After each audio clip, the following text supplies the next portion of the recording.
I'm trying to think who else was part of that. There's other cats that were a part of the crew. My boy Ivan, he was a DJ. I think he still DJs. There was from the original Planet Rock. I'm just drawing a blank on the other guys. I'm trying to think in my old age, but I got a couple questions. Yeah. Like I was saying, Yeah. could you like touch on like from your knowledge like some early Circus Runaway? The only ones that the ones that I remember we were talking about was Law and Josh. Okay. Those are the main two that I remember. I was already that was the early 2000s, so I probably stopped dancing in like 2001. Mm-hmm. I mean, once a b-boy, always a b-boy. I could still do head spins. I could still do a lot of stuff. Obviously in our older age. But I remember Law and Josh. They were all those guys. They were babies when they started coming to the Ruben Campos Center, and I just out of nowhere, like in 2005, I just saw they went that whole abstract. What do you call it with the? People would say they call it circus style. Yeah, but when they battled those guys, I mean, I watched the videos, and they catch a lot of heat for because it's not in its purest form. From it was more like a lot of balancing and People call it abstract. What is it called? I just saw like trigonometrics or something. I don't know, but I remember Law. I remember. Josh and they were really young, and I would pop in every now and then, but they held down after we phased out. They took over the center, and it still went on. It went on for years and years and years. I want to say from 94 maybe till like 2007, 8, 9, or 10. I don't know. I obviously got married and had kids, so I would still go down there just to see. But my boy, B-Boy Ruckus, he had the Circus Runaways do something for his church years ago. I have a lot of footage, and like I said, I just have to. I'm in the process of doing a lot of remodeling here at the house. I'll definitely get it to you. Those guys, we passed the torch to them, and they definitely kept it going. So Circus is from San Bernardino? Yes, yeah. They're from this area. I know Law. I don't. I'm trying to think the other guy. The one guy we were talking about, because he does all their power moves and stuff. But they definitely did have a badass abstract style. Now, if it might not be everybody's flavor, but you got to give them props for definitely being different, and that's what I like. Show used to go at yes, that's yeah. And so I was just watching a video on that. A battle was at, I don't know where it was, looked like in a gymnasium, and they were beefing. They were all in that whole emo punk rock tight skinny jeans, and people dissed it, bro. This was catching on. A lot of heat, just because but I gave them props because they're different. That you got to be different in this game, because we all know a halo's a halo, a flare's a flare. How many times can you do a flare? How many times can you do a windmill, halo, whatever? That and all this whole b-boy scene, those moves. Now the crazy thing that we were talking about is, when we were young in the early 90s, we used to sit around and we were imagine doing head spins to 2000 continuous, and now, all that stuff is been done, but we never, we couldn't even fathom doing those type of moves, like I told you, when I was the one of the hardest moves was seeing Robbie doing, windmill 90 windmill or halo 90, flare or something like that. Air flares weren't even, like when I started phasing out, like I was telling you, air flares were bare. That had to be what, like 98? Air flares, I would say like 97. Yeah. So I was kind of already not. I really stopped in 98 when I got hired on at UPS. You know what I mean? So if that was up north, we hadn't seen it yet. So I remember. So I was there. live and in person, right there in the front for the B-Boy Summit with Imperial JBs battling Rocksteady. Those guys were guests of Street Smart Clothing. Robbie brought them from Japan, and that whole thing came organically. The battle, like you said, there's a lot of animosity towards the West because of the helmets and the power and all that stuff. I got mad love for all. I mean, they were all, to me, they were all my heroes. Rocksteady, all those guys, everything about that. But so I know I'm all over with it, but going back, it all, for this area and this era from the early 90s to like 95, 96, like there's so much history. Unfortunately, not a lot of video footage. You know what I mean? So like, the thing is, it's all come back to, like I told you, from Robbie and Eric, when I showed you those videos, when they continue, when everybody stopped dancing in the mid 80s, they carried the torch into the early 90s. And they got really, really, really good. And that video, obviously you saw them up north when it was Caesar, him and Will. That was a continuation of them carrying the torch when the whole B-boy scene died. And then 92, it kind of started organically coming up again. And then that's when we got back into it. And, we influenced so many B-boys in this area by going to all the parties. And I get a lot of, on my Instagram, I remember you.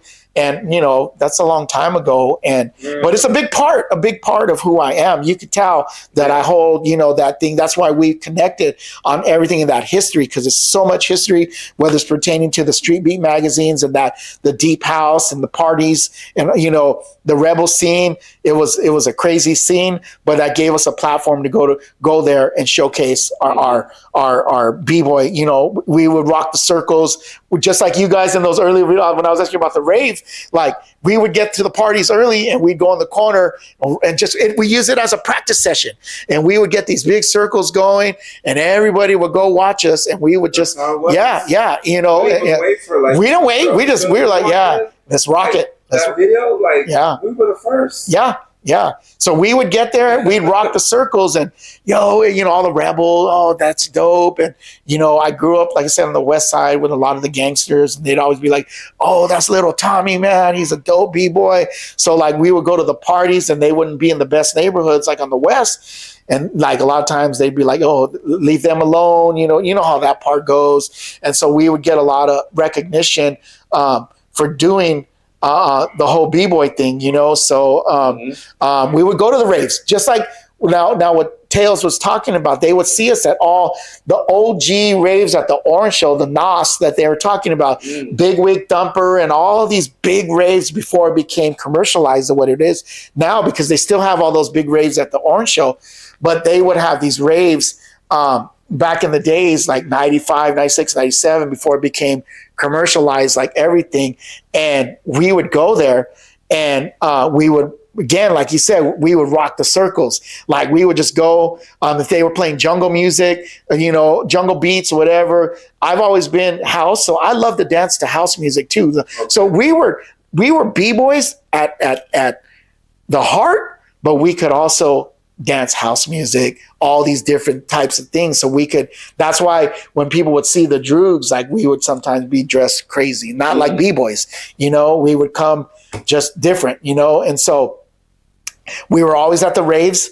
We would always, stay there, and we would always use these opportunities as to create these B-boy sessions, And so, we were always at the raves. We were always at the parties. We were at the Dome in LA, all these things. Now, there wasn't always time to dance, like to be, break dance and stuff like that. But if we knew we were going, like we were going to go, we would definitely go, to serve it up, And like I was telling you, everybody knows, like, that we like, that's kind of the MO, like, oh, they were crazy, they did that, and that was the thing. We would definitely rock circles. We didn't even care. We would just do what we did, boom, get in and get out. And the whole mystery of who they were and why they were Droogs and all that. You got to watch a movie called A Clockwork Orange, because that would be like the best way to see it. It was pretty crazy times, different times. And but here we are, in 2026, and we're talking about stuff that happened in 1996. That's 30 years ago. I know. If I can ask you actually two questions. Where do you see breaking at in the next 10 years? Well, I mean, again, I don't know if you watched, but I watched the Olympics, and there's a big divide on whether it should be there or because like everything else becoming commercialized. When I did it, we did it for the love of hip hop, for in its purest form. We knew we weren't getting no money out of this. We knew anything, and so like we knew like there was never ever gonna be like, you're gonna get recognized and true b-boys and true hip hop purists will recognize what you're doing. But like everything else, and when corporations get a hold of all this stuff, it becomes about money, and unfortunately, I'm not one about money, like I've never been like that. I've realized a long time ago, I'm not taking my money with me. I'm going to enjoy life. I'm going to seize the day. I'm going to do all this stuff. So I'm going to live my life to the fullest. And so like me personally, I've been out of the game so long, but I always give props, like we were talking about, do I know who Super Dave is? Of course, I know all these guys. I've always been one in the background. I'm not I don't know how you would say, like I did do it because I loved to do it. You know what I mean? So I see the stuff that it just keeps evolving. You see these little kids from China, they're doing stuff, air tracks and all this stuff. And it also takes away from its purest form, for what are we really doing it for? We're losing touch of what it really was. I follow a lot of OG accounts from New York. Obviously, I know the history, with Kool Herc and all that stuff. There's a really good on Netflix called The Get Down. I don't know if you ever seen The Get Down. All the shows. Yeah. So I know the history. Obviously, you know the history, but a lot of people don't. And like everything else, it becomes trendy. And so I watch it because in my purest form, I'm always going to be a b-boy at heart. You see it on my Instagram part of my thing. It says, b-boy and all that. I love it. I love seeing it evolve. I love that it has not, this time around, I don't see it fading away. I don't ever see it fading away. It's there's kids breaking in Iraq. There's kids breaking in Africa. Africa. I see. And Dirt. I see that. Doing amazing. Right. Yeah. Bro, when I know. I've seen some crazy stuff. They're doing more amazing stuff than I've seen the kids do in China. Yeah. The flexibility. It's all about flexibility. Yeah. Bananas. Yeah. It's about flexibility. More athletic. Yes. Yeah. No, I agree. I know. Brothers doing elbow tracks in the dirt. Yeah. Multiple. I follow this guy, DJ Fly Guy. He's out of New York. He's OG. Like he spins old school 45s, and he always comes up on my stories, bro. And they're always talking, about the birth of hip hop. And at the end of the day, I wholeheartedly believe like we can't forget where all this came from. Like the blocks, and the Bronx and the street. That part, and same thing here with us. In our element. Like we're doing this, we did it because we loved the in its purest form. We're doing it because the elements and what we loved about it. Like I always give props to graffiti artists and MCs and all the elements of it, because the majority aren't. Yeah, it's been commercialized with rap and all that stuff, but in its purest form, it's for the love of hip hop, and that's where I'm always going to be with it, And so that I mean, it's just going to keep evolving. Right. So this is a question I'm gonna touch on, and I know it's gonna get everybody riled up, but that's what breaking is, though. All right, let's hear. The Olympics, right? Right. Ray Gun. Ray Gun has a documentary coming out on Netflix September 1st. She's about to shake up the whole B-boy, B-girl world again. you being a Droogie from the 90s and you watching the Olympics, what is your take on the whole thing with Ray Gun? There was just, I just think she had no business in there. You know what I mean? Like, I respect that she, if that's the best, what is it, Australia, that where she was from, had to offer. Yeah, sometimes you just have no business. That's just me, though. You know what I mean? Like, it's a scam, bro. Yeah. So, like, I think that, again, that's part of the commercialization of it. And at the end of the day, somebody's trying to make money off of it. And that's why she did it. Yeah. Well, see, I just watched, you know, and I was like, yeah, she had I'm telling you, because I'm an original B-boy, and I've never left the scene. Right. And I know when somebody's trying to. Oh, you can tell like busters, like straight up, like you don't belong. She made a lot of money, and she became an icon. Literally, she's literally like an icon. You know, what's that old saying? There's no such thing as bad publicity, right? So she's gonna milk it for everything. And I mean, to each his own. You know what I mean? Again, that's the ugly side of this thing that we were talking about. You know what I mean? And me, again, I do it for the love. You know, I've always done it for the love. I'm not gonna ever change that. You know, like I was telling you, in the 90s, there was no money. There was no, you got served. You got $300. Bro, you got $300 when you battle. Yeah. That was surprising to me. Let's be honest. So the funny thing is, let me tell you, let me tell you. So when I talked to Eric, Eric said, you know what the cash prize was at Club Metro in '88? $50. Let me tell you another secret. You never won Style Miss One Battle of the Year? Yeah, what did they win that on that? PlayStation 1. Oh my God, yeah. But that didn't work. Yeah, so that didn't work. I mean that's crazy to me. You know what I mean? So getting back to Ray Gun, I didn't want to touch on it, but I know like in the next couple of weeks she's about to shake up the world again, and I want to ask you, as a Droogie and as a person that's an elder that's love and respect breaking, I wanted to touch on it. Yeah. And I'm being honest.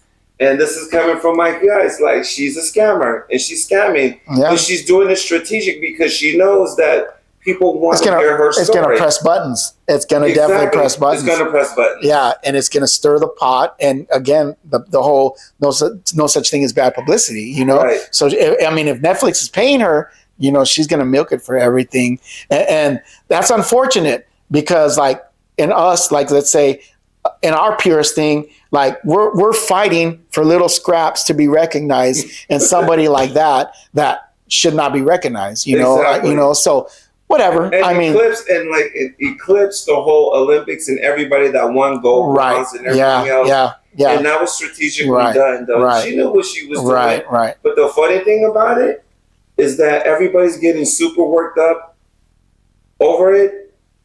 And she really, like, she doesn't really matter. Like, she has no value to me. Yeah, I agree. I was dancing before, yeah, I'm going to be dancing after. Yeah, most definitely. So it doesn't affect me. So why is everybody getting all riled up? Right. Because she knows how to trigger emotion. Right. Yeah, I mean, I saw it, like I said, and watching the Olympics, like, I mean, again, the stuff that they're doing, the men, you know, watching them, I was blown away. You know, it's ever evolving. It's going to continue to evolve. That's why it will never die. Yeah.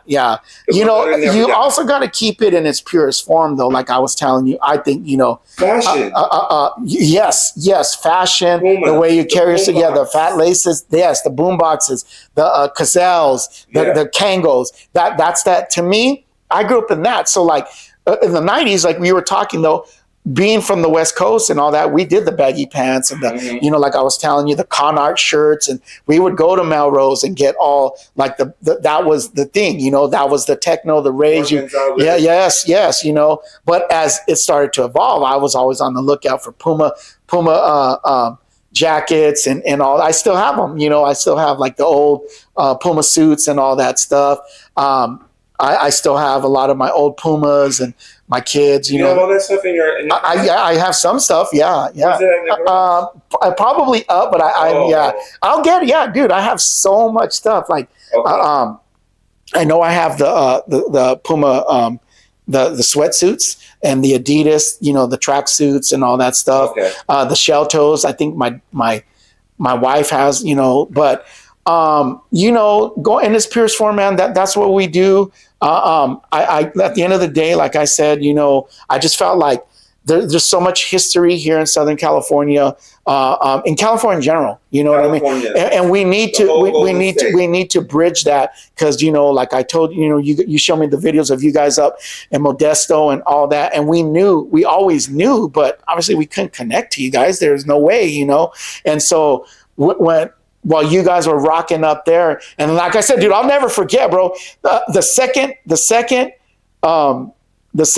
B-Boy Summit in '96, and Style Element. I mean, they just came and they rocked that. There. I was there too. Like, I'm front row.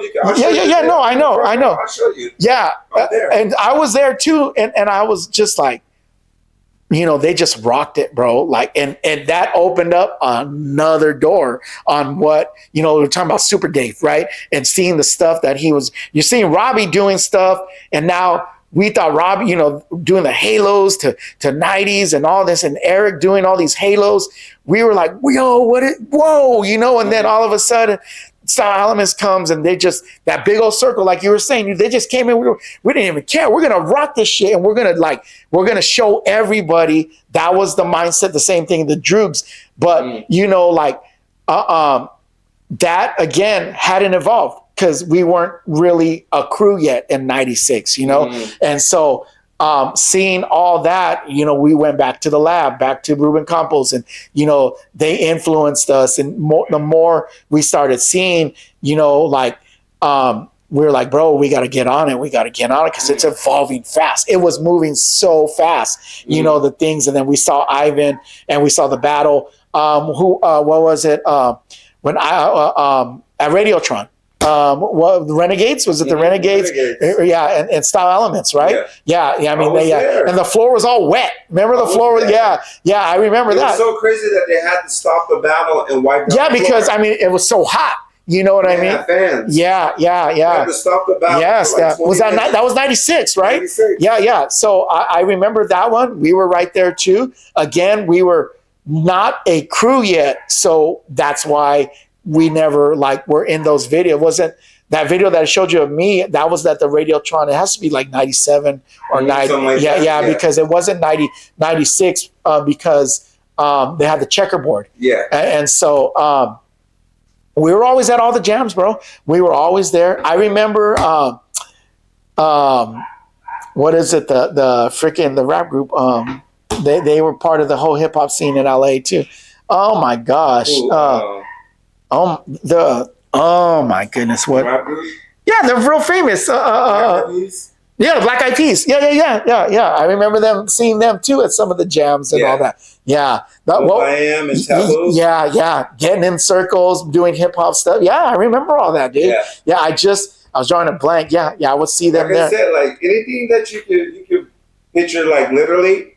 I can fill in the blank. Yeah, everything that you shared, I see this, and so that's why that's why I'm telling you, there too. But when you guys started talking about it, I forgot about all this stuff, and now it just opened up a whole memory box of yeah, you know what I mean, dude. I'm telling you, man, I got so many dang boom boxes and stuff like that. And that's a big part of the culture too, The boom box. Yeah, that's a JVC M70 right there. That's a highly sought after box, Yeah, most def, The boom box is everything, bro. Yeah. So I've been an avid collector. You saw my video games and anything from that era, I just, like I said, at the end of the day, I just felt like this needed to be told how it's connected to Robbie, Air Force Crew, Street Smart Clothing, the Imperial JBs from Japan,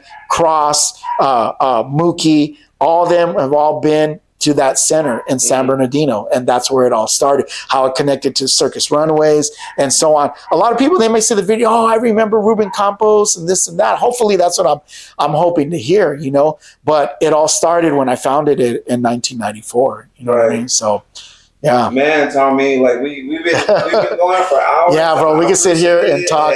Yeah. I think honestly, this is a huge milestone that we accomplished. Right. Because everything that we share, nobody's ever talked about it. Right. So this is definitely going to open up a lot of. Right. Yeah. Everybody's going to be on their phones like. Yeah. Yo. Yeah. Look at this shit right here. Yep. I definitely would like to get some of the other guys. You know, we can get definitely a little interview, because I definitely want, like we're talking about that roll call. You know, like I do remember FBI breakers. You know, even though they were like our rivals, mad props to them. You know what I mean? Because they were another crew. They were from Pomona. Okay. So if you know anybody from Pomona, it was FBI breakers. Ethnic Nation, I think, was a little bit further sent. Maybe West Covina. I always envisioned over the hill, the 10 freeway. That might be like West Covina. They would come down. Goof Troop, like you're talking about 101. Oh, I remember 101. I'm trying to think, because this is early 90s. You know what I mean? Goof Troop, Lunacy Tribe. Yeah. 101 Breakers, Abstract Flavors, Soul Control, Soul Swift. Right. Yeah. There's so many. Not here, but I mean, those literally those names. Yeah, because I was telling you, Omar was part of. He eventually, because he was from Fontana. Yeah. He was never part of the Droogies, but he practiced with us all the time, and he was with Soul Control. Yeah. So So who else? I'm trying to think who else was in that crew. There's in Soul Control. Yeah. I know. This is Soul Control. This is Soul Control. So Chase. Omar, Barmac, yes. Those guys. So those guys, they were all going. Name them more. Yeah, name some. And Cujo. Yes. So those. Well, I know Cujo. Yeah. But they were called Barmac, So Swift. Yes. So they would. So Ruckus and all them. This was later. They were always dancing with Barmac and all them. They would be able to fill in the more pieces with that, because I was already kind of phasing out. I was more early 90s, 92, 93, 94, 95, 96, and a little bit of 97. And then I got hired at UPS in 98. So then I was already phasing out. But Ruckus, Josh, Corey, all those guys, they used to dance with all those, with Barmac and all. Dude, I hadn't heard that name in a long time. They would come to the center too. I seen all these guys. Yeah. I was there. I remember Cujo did a show when my son was in middle school right here at Beatty Middle School, which is right here in East Highland. Okay. He came and did a show with the ill abilities, I want to say.